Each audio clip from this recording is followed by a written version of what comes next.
లగచర్ల రగిల్చిన రాజకీయ రణం మంటలు రాజేస్తోంది. సీఎం సొంత ఇలాఖాలో అటాక్ జరగడంతో పొలిటికల్ అటెన్షన్ క్రియేట్ అయింది.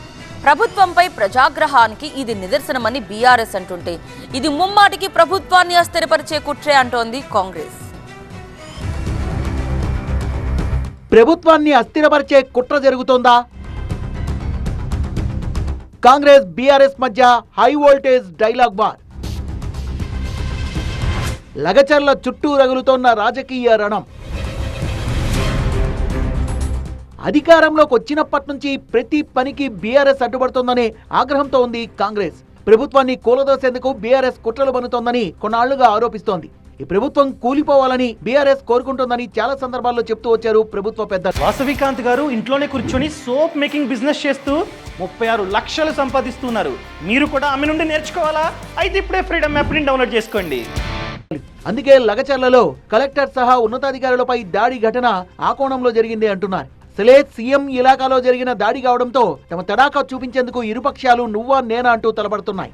రైతుల ముసుగులో బీఆర్ఎస్ వాళ్లే దాడి చేశారని, ఇదంతా ప్రభుత్వాన్ని అస్థిరపరిచే కుట్ర అంటున్నారు మంత్రి పొంగులేటి. లగచర్ల ఘటనలో ఎవ్వరినీ వదిలిపెట్టబోమని హెచ్చరించారు. ఏదో ఒక ముసుగేసుకొని ముసుగు వెనక్కుండి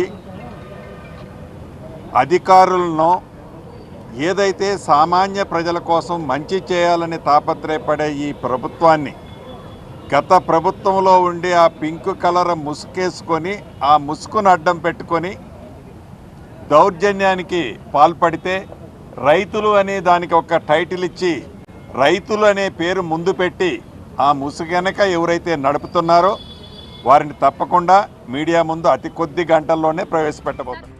కాంగ్రెస్ ఆరోపణలకు టీవీ9 ఇచ్చిన ప్రత్యేక ఇంటర్వ్యూలో కౌంటర్ ఇచ్చిన మాజీ మంత్రి కేటీఆర్ రైతుల నిరసనను తమకు ఆపాదించి ప్రభుత్వాన్ని అస్థిరపరిచే కుట్రగా చూపిస్తున్నారంటూ ఫైర్ అయ్యారు. కలెక్టర్ గారేమో నా మీద దాడి జరగలేదు, దాడి కాదు ఆ పదం వాడొద్దని కలెక్టర్ చెప్తున్నాడు.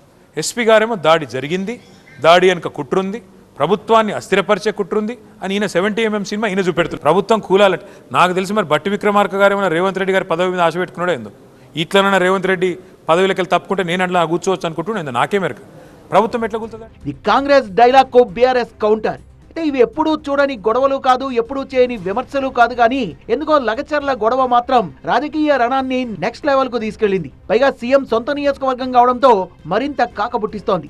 ఈ దాడి వెనుక బీఆర్ఎస్ నేతలు ఉన్నారన్న ఆరోపణలు రావడంతో లగచర్ల ఘటన కాంగ్రెస్ కి బ్రహ్మాస్త్రంలో దొరికిందన్న చర్చ జరుగుతోంది.